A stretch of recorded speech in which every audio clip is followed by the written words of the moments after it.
विनेश फोगाट, ये वही नाम है जो कुछ महीने पहले भारतीय जनता पार्टी के नेता बृजभूषण शरण सिंह और सरकार के खिलाफ मोर्चा खोलकर धरने पर बैठी थी। लेकिन किसी ने इनकी एक नहीं सुनी, जिसके बाद पहलवानों को अपना धरना खत्म करना पड़ा था। लेकिन उसके बाद इस खिलाड़ी ने जी तोड़ मेहनत की और पेरिस ओलंपिक्स में एक के बाद एक लगातार 3 मैच जीते। इसके साथ ही सेमीफाइनल जीतने के बाद देश में गोल्ड मेडल आने की खुशी तो थी, पर कुछ लोग ऐसे भी थे जिन्हें इससे भी अधिक कुछ मिल रहा था। किसी खिलाड़ी द्वारा स्वर्ण पदक जीतना उस देश के लोगों में जोश भरने का करता है, लेकिन जब किसी खिलाड़ी की जीत हार पर राजनीति होने लगे तो उससे दुर्भाग्यपूर्ण कुछ नहीं हो सकता। लेकिन ये नहीं पता था कि यदि वह जीती तो इसे भारत सरकार की हार के रूप में प्रचारित किया जाने लगेगा। अब जबकि विनेश को ओलंपिक में अयोग्य घोषित कर दिया गया है, तो राजनीतिक टीका टिप्पणी की बाजी उल्टी पड़ गई है। आइए जानते हैं विनेश फोगाट क्यों अयोग्य घोषित हुई। विनेश फोगाट को ओलंपिक से अयोग्य घोषित कर दिया गया क्योंकि उन्हें महिलाओं की 50 किलोग्राम कुश्ती स्पर्धा के फाइनल से पहले अधिक वजन पाया गया था। आधिकारिक बयान में कहा गया कि आज सुबह उनका वजन करीब 150 ग्राम अधिक पाया गया। बताया जा रहा है कि विनेश ने रात भर अपना वजन कम करने की कोशिश की, लेकिन वह 50 किलो के भीतर नहीं पहुंच पाई।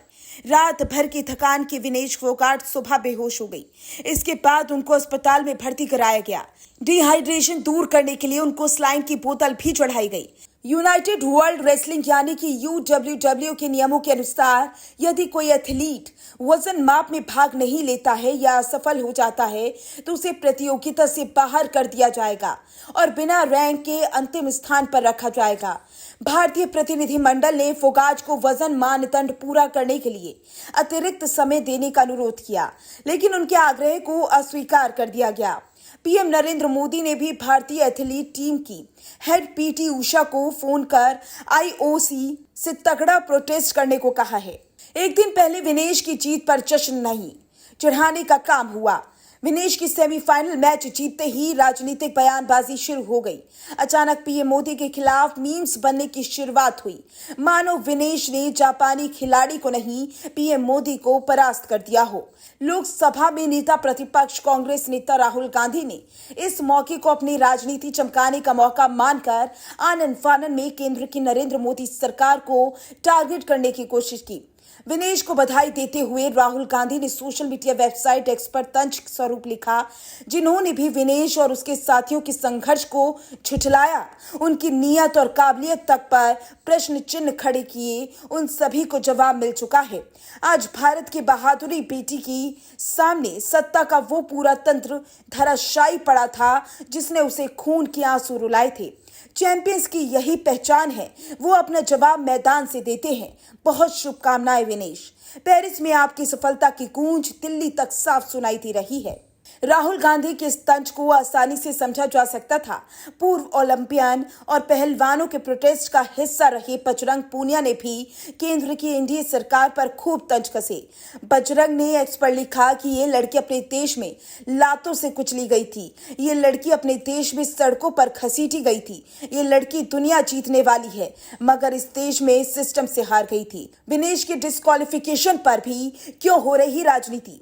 विनेश के ओलंपिक में फाइनल खेलने से पहले डिस्क्वालीफाई होने के तुरंत बाद राजनीति शुरू हो गई। उत्तर प्रदेश के पूर्व मुख्यमंत्री और समाजवादी पार्टी के अध्यक्ष विनेश के डिस्क्वालिफिकेशन की खबरें मिलते ही गहरी जांच पड़ताल की जांच की मांग कर दी। विनेश फोगाट के साथ क्या हुआ, इस बात के बाहर आने का इंतजार भी नहीं किया। विनेश फोगाट के चाचा और उनके कोच महावीर फोगाट भी इंडिया टुडे से बात करते हुए एक बार भी आरोप लगाने से बचते दिखे, पर अखिलेश यादव इतना इंतजार नहीं कर सकते थे। अखिलेश यादव लिखते हैं कि विनेश फोगाट के फाइनल में ना खेल पाने की चर्चा के तकनीकी कारणों की गहरी जांच पड़ताल हो, सुनिश्चित किया जाए कि सच्चाई क्या है और इसके पीछे की असली वजह क्या है। बॉक्सर विजेंद्र सिंह, जो ओलंपिक गेम्स में भी जा चुके हैं, उनका कहना है कि विनेश को अयोग्य ठहराया जाना भारत के खिलाफ साजिश है। हालांकि बजरंग पूनिया ने मैच होने से पहले ही BBC को दिए एक साक्षात्कार में वेट घटाने को लेकर चिंता जताई थी।